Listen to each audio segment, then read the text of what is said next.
I've never seen internal fraud planned far ahead. It's usually a crime of opportunity. Jesus, double dipping. It's not their first time. It's just the first time they've been caught doing it. I'm going to be a fraudster and I'm going to continue this and see how far I can push it. 99% of employees are good employees. It's the 1% that hurts.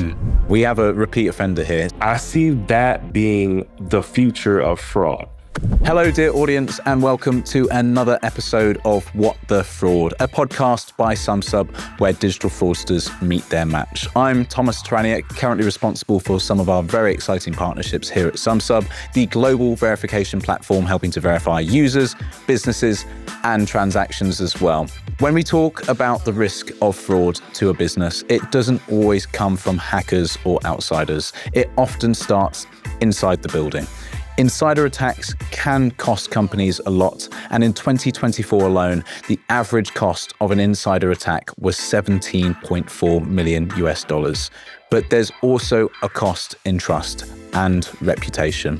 In this episode, we're diving into insider fraud, the kind that comes from within your organization, whether it's a trusted employee, a contractor, or even an executive. These attacks can cause financial damage and destroy trust. We'll also be exploring building a culture and secure internal systems that protect the bottom line without killing trust. And helping us to do that is a very special guest, Marc Evans, the founder of Fraud Hero. Marc is a certified fraud examiner, law enforcement officer, and a seasoned ally in the battle against fraud, with over a decade of experience investigating fraud and financial crime. Marc's personally led the charge on more than 500 fraud cases, from modest scams to multi-million-dollar conspiracies, and he's worked alongside law enforcement agencies, financial institutions, and major corporations to uncover the truth. Let's go back to the beginning of it all. Investigating fraud, of course, is now a major part of your life, but how did you get here? And actually, what made you want to become a fraud investigator? Well, first, Tom, thank you for having me on the show. I really appreciate it. Our pleasure. Fraud is a passion of mine. It was what got me started originally was I had a passion for puzzles. I never saw myself even growing up as a kid going into law enforcement. And it wasn't until probably right after high school, beginning of college, where I made that choice. But I always loved puzzles. And I figure if there's one way for me to do the biggest puzzles, it's fraud, because it goes into so many different areas and avenues. And then I decided to be an officer. And while I was going through the process to join law enforcement, the background process, I actually found out that I was a victim of identity theft. So during the background process, when you hire on to be a police officer, they check everything. They check your credit score, they check your criminal history, anything like that they want to make sure that you're going to be a good candidate. And I checked my credit report, and it showed that I had an account in another state that I had no idea about. Oh, wow. And one of the things that can hinder you from joining the department is if you have something that's in collections or in debt collections. So for me, I almost lost an opportunity for the career that I was looking forward to.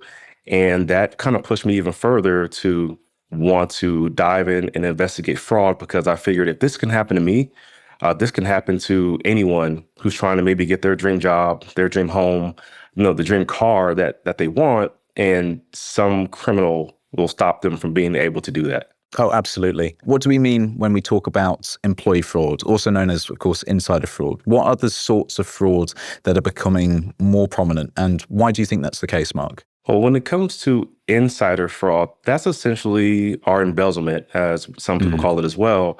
It's where someone you trusted that's within your organization, that is usually an employee, maybe an executive member, and they use company resources, or they conduct fraudulent transactions, or several means in order to benefit themselves. So they'll pay themselves more than what they're supposed to get paid. They'll pay their friends more than what they're supposed to get paid, or they'll use company resources for their own gain, for their own personal gain. Super interesting. But in your experience, how can organizations distinguish between intentional wrongdoing and honest mistakes? And what do you think are the warning signs to look out for? The first thing you want to do is you want to look out for patterns. And that's not like the one-off situations where you have something crazy happened where maybe a check was misdistributed somewhere or there was a fraudulent payment somewhere and it's a one-time thing. Right. You're looking for consistent transactions or activities or behaviors that happen over a period of time that will show, hey, something is going on here. So there's some common red flags, right? So one of the red flags that I normally see when it comes to embezzlement or insider fraud is the employee starts living beyond their means.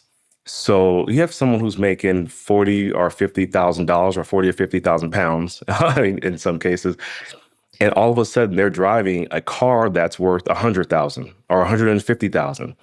And so you're curious, okay, where did that come from? And another red flag that you'll see if someone's living beyond their means is they have all this extra money, but they don't want to take vacations. So you have a lot of money, but when someone says, hey, take your 2 weeks vacation or take some time off, and they're holding on to the job and say, you know what, this job can't function without me. And so they're trying to give all these excuses as to why they can't take that vacation. And that's one of the patterns that you want to look out for is why do they not want someone else to look at what they're doing? And most insider fraud is caught that way. It's usually caught when the person leaves the job, someone else takes over and they're reviewing all of their procedures and they go, "Wait, this is not something that we normally do. Why is this person doing it this way?" And that's usually when fraud happens. When we're looking at these types, is it the case, Mark, that it often is a repeated offense, right? Fraudster won't attack once, they'll attack multiple times and at multiple points. And your points around, of course, only finding out after the fact is super interesting. Would you be able to tell us a little bit more about that as well? They'll do it multiple times without getting caught. So usually most fraudsters who are committing insider fraud, it's not their first time. It's just the first time they've been caught doing it. And usually they have no criminal history or they've never been arrested for it. And they've been doing it for a good amount of time. On average, what I would see is around 18 months before the fraud was even caught. So you have a year and a half before someone even knows that fraud is happening. And sometimes that's not the case because some people don't have the internal policies to even look over those types of things. But they're definitely doing more than one time. It starts off small when they do start it. Usually it's very small, like little payments. I've seen sometimes where it'll go from, hey, let me try a couple $100. And then over time it'll go, okay, let me try 1,000. All right, and then we try 5,000. To the point where I've seen sometimes in a matter of a month, I've seen it go from $3,000 stolen in a month to over $100,000 stolen over a month for several months at a time. And that's usually the pattern that I see when it comes to the embezzlements. Often or not, it might be baby steps, right? Everyone's a little bit fearful if they can get away with it. And once they realize maybe they can, they feel invincible. But often or not, that can also be the downfall, right? So in 2024, Mark, 83% of companies reported internal fraud. And 1 in 5 companies said it cost them between $1 and $2 million to recover from a scam. From your perspective, is insider fraud actually increasing, or are the scams actually getting more sophisticated and even harder to detect?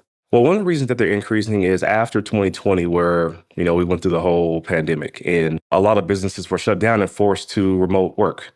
So remote work became more of a norm, and that became more of a norm with people who are in charge of like money. So think of accountants, bookkeepers, where they figured these people don't have to be in the office when they're carrying out this workload. So with the absence of someone being able to watch over them, they feel they can get away with more. And so because of that, I've seen an increase in insider fraud and embezzlements just across the board. And the amounts have increased as well, because now since they're working from home, it's become a lot harder to detect, a lot harder to find. And so you're not seeing those normal patterns such as living beyond their means because they're not coming in the office. You're not seeing them drive the fancy car. You're not seeing them take these super fancy vacations unless they're posting it on social media or something. All these little factors aren't being seen. And even if they do take vacation, they just put their position on hold for a little bit. And if they're working unusual hours, when you're working remotely, you sometimes don't have that set amount of hours. Some businesses say, hey, as long as you do your 8 to 10 hours throughout the day and you're logged in, that's great, as long as you do your job. Where it used to, hey, you're in the office from 9 to 5 or 8 to 5 or whatever it may be. Now they can work different hours. So the unusual working hours, our secrecy, doesn't take effect either. So now they're missing all these patterns that they would normally catch if they were in an office. Now, I'm not saying that everyone has to go back to an office, because some remote work is great, but there are some positions where I think you should probably be in an office, especially dealing with money and company resources. Definitely. How much easier do you reckon it is to carry out fraud or insider fraud when you're not in person in an office? You mentioned some roles might be different, etc. But nowadays, even our company, everyone pretty much is working from home besides some major offices. It's become a lot easier, because you can not only do remote work within the same area where the business is at. Here in the US, I can be in another state working remotely for a business that's in the state that I live in. So you may have an accountant that works 5 states away. So they have no oversight, no one's checking their work. And it's not until something happens after the fact that they discover. I've seen cases that have been almost $2 million worth in a matter of 11 to 12 months because the person had no oversight. I'll give an example. So I once worked a case where there was a remote accountant. It was a small business, and it was growing from a small business to a small to medium-sized business. So it was having some growing pains. Right. And with growing pains comes, hey, there's more money coming in, that we're dealing with more contractors, more vendors. And this person knew that that was the case. So what this person ended up doing was they used a combination of synthetic identity fraud, and they created fake businesses or fake names or fake vendors. And what they did was they opened up bank accounts using those fake vendor names. So when they would send payments to these accounts, it didn't look weird. It just looked like they were paying another vendor. And it wasn't until they started looking into, somebody caught it and go, wait a minute, this actual isn't one of our vendors. It's a very similar name, but it's not one of our vendors. And when they asked the accountant about it, that's when the accountant gets weird. And this is one thing I see at every single instance that I have internal fraud or embezzlement. The moment that the person is caught or they feel like they're caught, they quit. It is every single time. All of a sudden, they start sending in emails and messages, and they give 10 reasons. I had one case where a girl gave 5 different reasons in a matter of 30 minutes. It went from a flat tire to someone was trying to kill her boyfriend. So it was across the board. That's a lot of random things. But with this case where this person created all these fake vendors, it wasn't until they saw one of the fake vendors, they asked the person, all of a sudden, the accountant quits. And then they do some digging and do the internal audit. And through their audit, they discovered, wait a minute, this person over this course of time has stolen over $1 million from us. We had no idea. Now, it's good of a business. I mean, they're doing well if they can be missing $1 million and not catch it right away. But you don't want to lose that trust and reputation with your clientele as well either. Mark, what's the remediation process like specifically for this? I mean, at the end of the day, if they do quit their job because they have a hunch that their sort of tricks are up, is it the case that maybe they get away with it for 6-7 months, and then of course you have to track them down in another state? Yeah, that definitely happens. So there's usually 2 means of how this happens. There's the civil route, where they'll civilly sue the person and try to get their money back through those kind of means. And then there's the criminal route, where they file a report with the police department or law enforcement, and then we go and track this person down. We do an entire investigation. So that investigation includes a lot.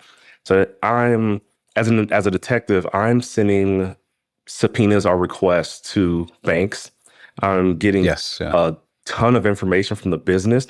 With internal fraud, what makes it so complicated is, as a detective, I don't understand completely how your business operates. So you have to be able to explain to me exactly how your business operates, where the funds are supposed to go, and how they're supposed to be, how the transactions are supposed to occur. And I have to be able to know, well, which transactions are legitimate transactions and which ones are fraudulent. So gathering all that information, now I have to determine, okay, is this person who was accused of stealing all this money, did they actually do it? Is it true internal fraud, or was it a mistake? Because the last thing that I would want to do is, maybe this person made a mistake in how they do accounting. Maybe there's a glitch in the system. But usually in that instance, someone's not quitting their job. But In these cases, you want to make sure that you're going after the right person. So yeah, so we end up getting all the information. Once we figure out there's enough to go after this person, then we will. I can imagine it takes a long time to pursue it in both cases, right? Because of course you're pursuing it state by state, perhaps. And within the UK specifically, we've seen a massive rise in this, but there have been some major cases and some major breakthroughs, specifically, of course, the Postal Service one, where wrongfully indicting people, of course, can lead to severe consequences, right? People taking their own lives, losing their savings, going to jail. I mean, this happen to hundreds of people, right? But often or not, when it is a nefarious action, when the employee does mean to take advantage of those trusted around them and also the trust within them or placed on them, I mean, do they actually plan that far ahead? Do they plan their actions in the long term, or do you think they take immediate opportunities and seize them and then continue to seize those? I mean, what I'm sort of flipping on you here is what's the psychological tipping point where they say, I'm going to be a fraudster and I'm going to continue this and see how far I can push it? It's not usually something that's planned ahead that I've seen with most fraudsters, especially internal fraud. I've never seen internal fraud planned far ahead. It's usually a crime of opportunity. And there are a couple things that fuel that. One of them could be economic pressures, right? So they can be, hey, times are rough. I don't know how I'm going to pay my bills. I have to buy groceries. I have to pay for my car, my house. I have to pay for childcare for my kid. Yeah. How am I going to take care of all these things when I don't make enough money? And then they see an opportunity to where, you know what? I have access to a lot of money. Maybe if I just take a little bit here, and when I get back on my feet, I'll pay it back. Or I'll somehow give the money back in some kind of way. But what ends up happening is they see that, wait a minute, no one caught what I was doing. Maybe I can take a little bit more money and, oh, wow, I can go buy some new clothes now. I can go grocery shopping now. And then it starts to build and goes, wait a minute, maybe I can go buy myself a new car. Maybe I can pay off my house. Maybe now I can take my kids on vacations to Disneyland and all these other places. I mean, I've seen a lot. I've seen a truck. And since sometimes these cases take a long time to build to get all the information needed to go forward with any kind of charges, they may have acquired another job in the meantime. And the record that I've seen, one person before I was able to get them to court and convicted for the first one, they had done it 2 additional times. Jesus, double dipping. Oh, triple dipped. The first time she got caught immediately. She wrote a check. She wrote a check before she got her first real check. And that was the first instance. And by the time that case went forward, she had already started working for a restaurant. And while she's working for the restaurant, she was given all the powers to handle the accounting and bookkeeping. So she was able to sign, she was able to write out the checks, the amounts, and she was writing checks to herself and her roommates. Wow. And as soon as she got called, she admitted to it. As soon as she was called, she admitted to the owner that, yes, I'm sorry. She even wrote a letter. So I had a handwritten confession from the person. And then, of course, they were terminated. But by the time that case was going forward, it was maybe a year, because sometimes the court systems take a little bit of time depending on how busy they are. Of course. And by the time that happened, she was working for another one. And the craziest thing happened. So she was going to get sentenced and told, hey, you're going to spend this much time in jail for committing this crime. 4 days before she was getting sentenced, I received another case. And luckily it came to me. And it said that she had done another embezzlement. And so I had to contact the district attorney and say, look, I know you have court for this on Tuesday, but she did it again. What do I need to do? So I had to expedite and get the bank documents, everything I could as fast as I can before the 4 days was up. So the district attorney can now be able to move forward and say, hey, this person hasn't learned their lesson. They're doing it again to another business. And we need the punishment to be harsher because they're not going to stop. So usually they don't stop. They just keep going and going, especially embezzlements. They just go to another business, and they do it again and again. Now that girl, and here's my last caveat to this one. That girl, she ended up doing a year in jail. Yep. And she got out, went to another state and did it again. And I know it because the detective in the other state called me when they looked up the history of the person. Well, we have a repeat offender here. It sounds like quite a serious case, but that's exactly what I was asking, just around the psychology of these, of course, fraudsters, especially insider frauds, when you do need to catch it early. Of course, not being able to catch up with them in time could lead to repeat offences, right? Yeah. From your perspective as well, Mark, what role do internal audits or finance teams usually play or fail to play in catching this kind of activity early? Policies and company culture are probably the biggest factors when it comes to internal fraud. And it's usually a lack of policies, and it's the culture that doesn't encourage, I want to say, I guess, whistleblowers, where someone to come forward and say that they've seen something. But the biggest one is definitely the lack of oversight. And it's usually there's too much trust given to one person, or there's nothing in place to automatically alert for red flags that are seen are patterns. So if there's refund fraud happening with an employee, there's nothing to show that, hey, there's a lot of refunds that this one employee is approving, and maybe we should look at that and see where they're going.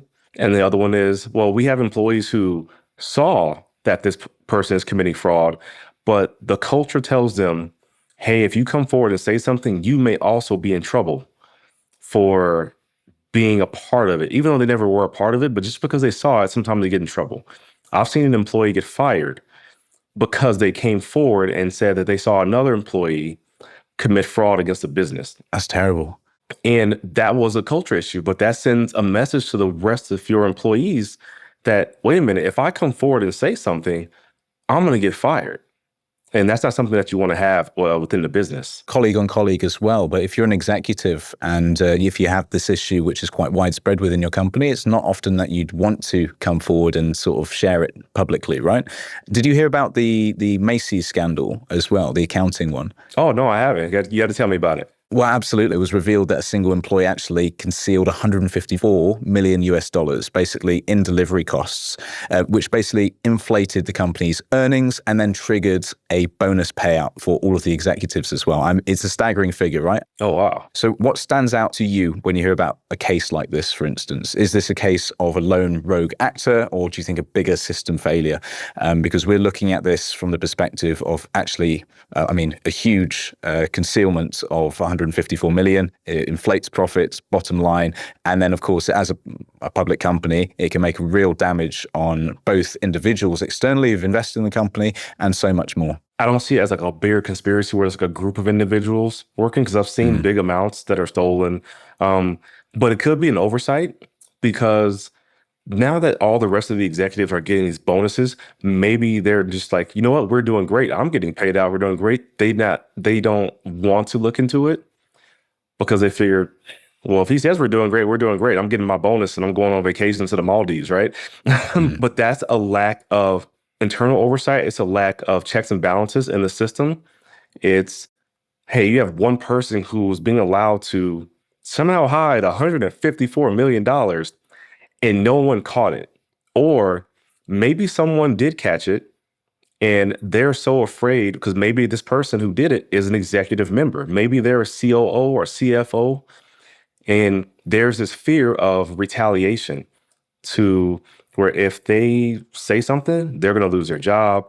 And then they're worried about themselves. They're worried about their families and how are they going to move forward? And then they have to go get another job. And they're curious, okay, what will this company say when I go get another job? Yeah. And they don't want something bad to be said about them. So most of the time when I see big fraud like that, it's a lack of internal oversight and it's too much trust put into a single individual without checking their work. So we've been talking today about how insider fraud isn't just a theory. It's very real and a very real threat happening inside companies right now. At Sumsub, we don't just study fraud, we work directly with the people who fight it every single day. And that's why we're hosting the What the Fraud Summit in Singapore on November 19th and 20th. Leaders across AI, digital identity, fraud prevention, compliance, and crypto will connect the dots between insider threats, AI-driven scams, shifting regulations, and what it takes to build a future-proof fraud strategy. So no fluff, just sharp insights, real talk, and proven tactics. So expect 50 or more expert speakers and 500 attendees, 40% of which are C-level. For 2 days, we have keynotes, roundtables, and hands-on workshops. Secure your spot at sumsub.com/WTF-summit or hit the link in the episode description. Welcome back, Marc. Let's now look at what we can do to try and keep safe. The latest report from the Association of Certified Fraud Examiners, otherwise known as the ACFE, found that 85% showed red flags in their behavior. From your perspective, Marc, what are the most overlooked internal controls companies should use to detect these? The first one is segregation of duties. If someone is in charge of maybe writing checks, someone else should be in charge of distributing them or payments of any sort. Or if there is a payment that's being made, someone else should be in charge of double checking it just in case that when that payment goes out. Yeah. Outdated fraud detection systems. AI is everywhere now, and AI can be very useful when it comes to automatically recognizing patterns and maybe large amounts. So alerts within the system itself. And some alerts don't have to be AI, but you can say, hey, there's a transaction for more than $10,000. That requires some kind of oversight to be checked into before it's actually approved. And if companies don't have those kind of things in place, they're gonna lose out money at some point. Absolutely agree with that. And from the perspective of, let's say, these tools or anti-fraud tools, where have you found that most tools fall short when you're investigating cases where fraud has actually taken place within the company? This can be a double-edged sword. So tools are a great resource, right? So tools are put in place and technology is in place to help us catch these things or help catch red flags. But I think when you have the over-reliance of the technology and tools and you don't rely enough on the individual people who are using the tools, as far as training them on what to see or what to do after the tool has recognized a red flag, is a big failure on businesses. Because if you have a tool, whether it's AI or some just alert system in place, and that example I gave where there's a $10,000 transaction or $50,000, however, whatever your limit wants to be, and no one truly checks it. They just check a box and say, yep, it's good to go because they're used to the system maybe catching some kind of red flag if there was multiple and they overlook it. They're setting themselves up. So not only do you have to keep technology up to date, but you also have to keep the person up to date. So if you're lacking in your training of the people, the technology is only going to go so far. And people forget about that because there's some frauds that are happening now where they may not actually be internal fraud. It's happening from an outside perspective, say something like social engineering, where it looks like internal fraud, but it's not. There's someone being coerced, yeah. Yeah, and it makes it worse for the business. Absolutely. And I mean, with phishing attempts becoming that much more realistic, I can imagine tech literacy is a huge, let's say, area of improvement for a lot of these companies, which are moving into the digital age now, especially. And when it comes to insider fraud, Marc, it's about a huge breach of trust between the organization and the individual as well. But that trust goes both ways. Can some fraud detection tools actually harm trust inside of a company? And from your perspective, how do you make sure monitoring does not actually damage the team morale? Well, to answer the first part of it, can it hurt businesses? Maybe it can hurt businesses in the time frame that maybe it takes to complete a transaction. So if you're concerned about the expedience of getting payments done, maybe getting payments out to your vendors, maybe receiving payments from your vendors, it could hurt in that way to where you have to, I guess, slow down the speed in which you're, accruing revenue. Yeah. And if you're a publicly traded company, I mean, that could hurt you as far as, quarterly earnings or whatever it may be. Your earnings may seem less than what they actually are because you're doing more, you have more due diligence to make sure that everything is correct. And as far as hurting morale, it may be some employees may feel that the processes are now taking too long. Or maybe they feel like they're being micromanaged to doing their job, especially the good employees. And most 99% of employees are good employees. It's the 1% that hurts. And maybe the 99% of employees are feeling, hey, they're just monitoring me because they think I'm doing something wrong. And now you end up with this maybe animosity between executive members and the employees that they supervised. But you want to have a top-down approach and be able to explain why these things are happening. So if you're in a position, an executive position, you want to be able to explain why you're changing procedures and policies and the benefits that it's going to have, instead of just saying, this is what we're doing, whether you like it or not, and get it done. Because now that creates that, well, I just want to know why. If you explain to me why, and I understand and agree with it, then I have no problem doing it. And most employees, that's what they do. They have no problem doing it.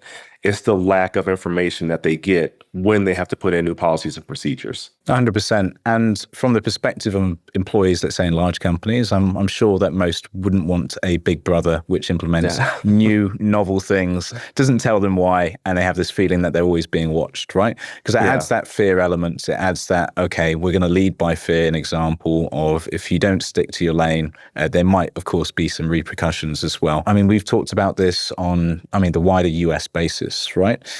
But is it very much the case that this could be based on industry, based on company size, based on state, or any other factors which could determine sort of these types of insider fraud from occurring? I haven't seen a separation between it because it happens in every industry.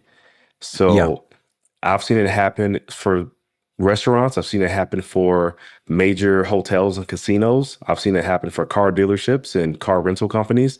It is across the board, and it can affect any business. So I don't want people to think, well, we're a major business and we're in a better position and we have better means and better technology to where this won't happen, to where a smaller business, they go, hey, we only have 5 employees, so I have to trust this one person to do all these things. And you still have to take that due diligence, whether you're a small company or a big company, to put those policies and procedures in place. Otherwise, you can lose money to the detriment of your company. And now maybe your company is closing down, whether you're big or small.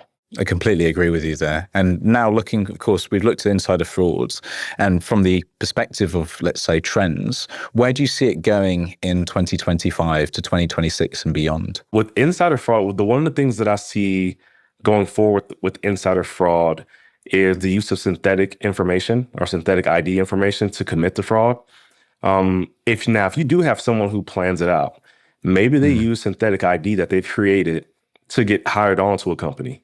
So their entire purpose for getting on with the company would be to defraud the company, commit internal fraud, and maybe disappear. And now, since they've used synthetic information, such as maybe a fake name, fake social security number, fake date of birth, you really don't have an idea of who this person really is when they do up and leave. And then also the use of synthetic information when it comes to committing the fraud. Maybe they created ghost employees, and the ghost employees aren't real, or maybe they're a combination of real people. And so not only is your business a victim, but now you may have actual people who have had their identity stolen, and they have additional victims. And so now it broadens that out.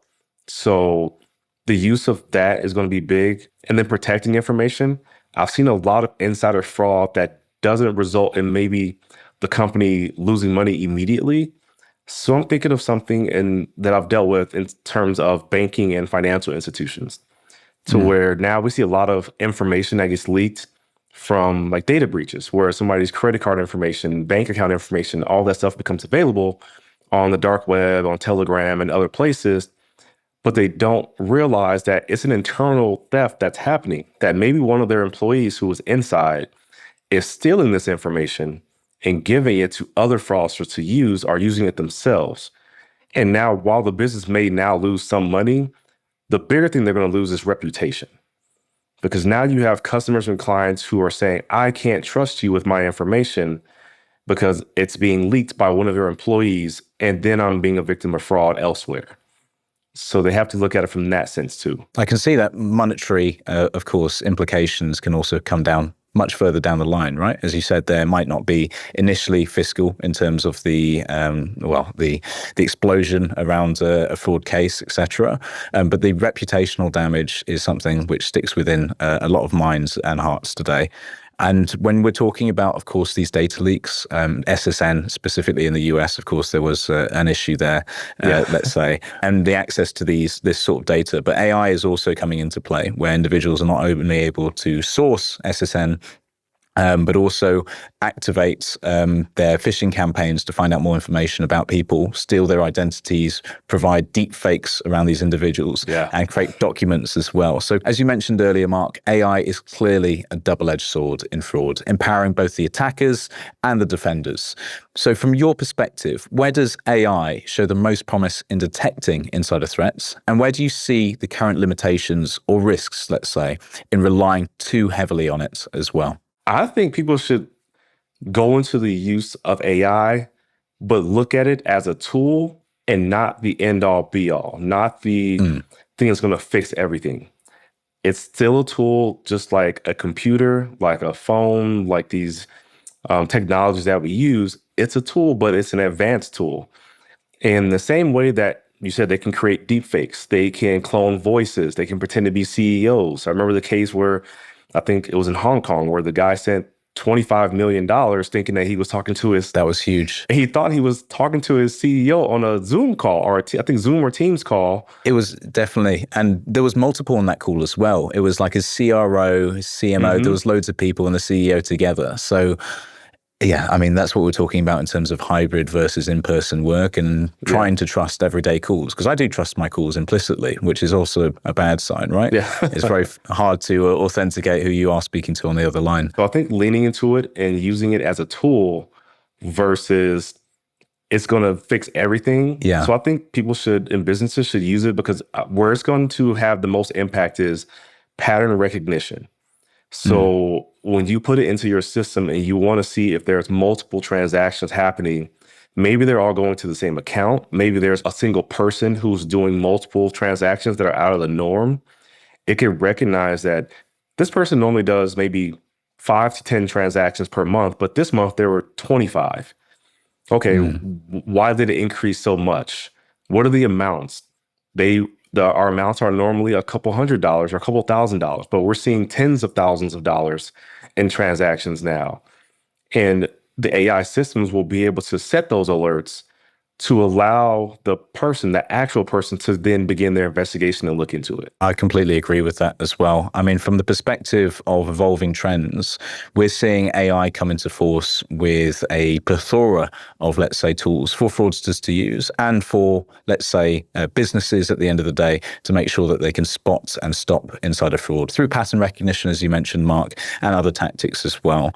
But if you got out your, let's say, crystal ball right now, you might not have one, but if you looked into it and you said, I'm going to look at the future and see what's the landscape of digital fraud and especially insider fraud at companies is going to be over the next few years, do you think you're going to see a rise in complexity in terms of the scale, size of these frauds, let's say incursions, acts, or new tactics which are coming into play? And do you have any sort of high level, let's say, recommendations for what businesses should do to protect themselves beyond, of course, using some AI tools and making sure that people are more tech savvy, more prepared for, let's say, circumstances such as these as well? If I had to go into the future and say, and saw fraud that was happening, go, this is exactly what I thought it was going to be, it would be that example where I said, I believe there's going to be more internal fraud when it's obtaining information for use. So I don't know if you heard of the term fraud as a service. FAS, yes. Yeah. I see that being the future of fraud because now you have true scammers and true fraudsters who will employ people who work within businesses to obtain the information to be used elsewhere. So now it creates this level or this levels between people, walls where you say you have one person stealing information, you have one person selling information, and then you have somebody else using the information. And that is starting to increase because now it becomes more difficult to investigate and say, who's really the perpetrator? who's really the person behind this. And you may catch the person who's using it, but now you want to know, where'd you obtain the information? And let's say they find out they obtained it from dark web, Telegram, WhatsApp, something that nature. And then you want to know, okay, well, this person's selling it, but how did they get it? Oh, they paid someone, hey, here's $100 for every identity that you steal from me from the business, or here's money for every check or every account number that you get for me from this business that I can then use to sell to someone else. And I see fraud as a service being the biggest growing factor when it comes to internal fraud, because the people who would traditionally commit internal fraud, they're committing it because they want something. They want finances, they want a better lifestyle. But if they can get it without being the person who actually goes out and uses the information, they're still going to do it. So I see fraud as a service growing exponentially, honestly, over the next few years. It's a huge industry in itself. If you look at SaaS and these other sort of remits, right, around different industries, exploding online, and also democratizing access for everyday people like yourself and myself, Marc, as well, to get access to digital services. What FAS is doing is providing access and easier access to fraud services at a cheaper cost, not only from the perspective of like AI tools and creating deep fakes, such as only fakes for, let's say, a document for $10, a deep fake for $5, and being able to go to these digital services and circumvent, let's say, the moats that they have around them with regard to fraud tools. But as you've mentioned as well, a really interesting point, specifically around the moats that you can create as a insider fraudster between you and the fraud which is actually happening, accessing details that you would on a day-to-day basis, sharing them externally with someone else. That could make your job, and of course, everyone else's around the person, very difficult in terms of the audit trail and connecting the dots, right? Do you think this adds a protective layer to what they're doing, and also maybe a level of confidence to continue as well? It does, especially with remote work. I've seen it like in the banking industry, where you may have someone who's like a remote customer service representative, and all they have to do is take their notebook and write down all the information that they come across, and then sell that information to someone else. So it does create a layer of protection, because how do you prove that they're the person who is taking that information? Even if you go back to their phone calls, maybe their phone call is just a normal customer service phone call that's not different than anything else. They just happen to copy the information that they would normally receive during that call, and they just sell it. So it does create that, how do I prove that this person is the one who stole the information, especially from a law enforcement perspective? And that makes it very difficult. So that layering of crime, I should say, is making it more difficult for law enforcement to go after. And connecting the dots is essential for making sure that people who do commit these types of fraud actually seek or meet justice as well. From the perspective of, let's say, fraud as a service as well, when we're looking at it on a big picture, do you believe that this is something that can be challenged, that can actually, let's say, be fought against by institutions and businesses looking to protect themselves from insider fraud through maybe automating, let's say, these relationships with customers with critical PII, and therefore maybe eliminating the human error or the opportunistic, let's say, value of fraudsters or everyday people who actually end up becoming a fraudster as well? I know some people hate the automation because they want to talk to a real person when they call a business. But some things can definitely be automated to change the amount of information, or there can be security measures put in place. I know I've seen a lot about two-factor authentication or multi-factor authentication, maybe using those types of tools to prove that somebody is who they are, and that's through the automation. And whether it be going online and you have to give, password, two-factor authentication, or something else. I know for like biometrics, anytime I use any of my accounts, it's biometrics. Honestly, I don't even know most of my passwords because I use biometrics in a password manager I know my master password. It might be safer than passwords as well. Yes, but my biometrics. Knowing all these leaks, yeah. Yes, biometrics by far. I believe it's safer than having just a typical password. But I think using those in part with the automation and using AI to help with that, because AI is getting better and better. I think this is like every 6 months, I saw a study that said it doubles in power or double in capability. And if that's the case, AI is getting a lot better with facial recognition, with pattern recognition, with having speech to text, actually having to be conversational and answer questions that maybe are average questions that customers have.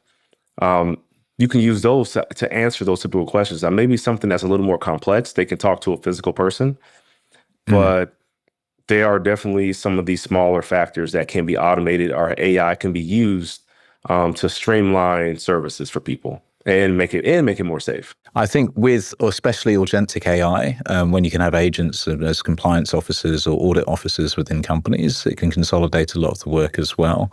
And Marc, thank you so much for this conversation as well. But before we end, I would love to touch on a few more things, specifically getting to know you a little bit better on a personal level. So we do this every episode, and we start it off with 5 quick questions, which we call the Quickfire Questions. Are you ready to go through a few? All right, let's go. Let's see what you got. Absolutely. So when choosing a digital wallet, do you go for more features or do you go for better security? Better security. It's a good answer. I do the same. What's one thing about fraud that still surprises you, even after all of your experience? From my experience, the lack of attention that it gets, and this is just me speaking as law enforcement versus other crimes. And I think because it's seen as they call it paper capers, it's not seen as maybe a violent crime, and it's not seen as detrimental as some other crime. So that still surprises me that people don't understand the impact fraud has on the individual or business. Well, this is what we love exploring on this podcast, especially because fraud is not a victimless crime, as we always like to share. It impacts so many people, so many families, and on levels which we like to look into just to educate everyone as well.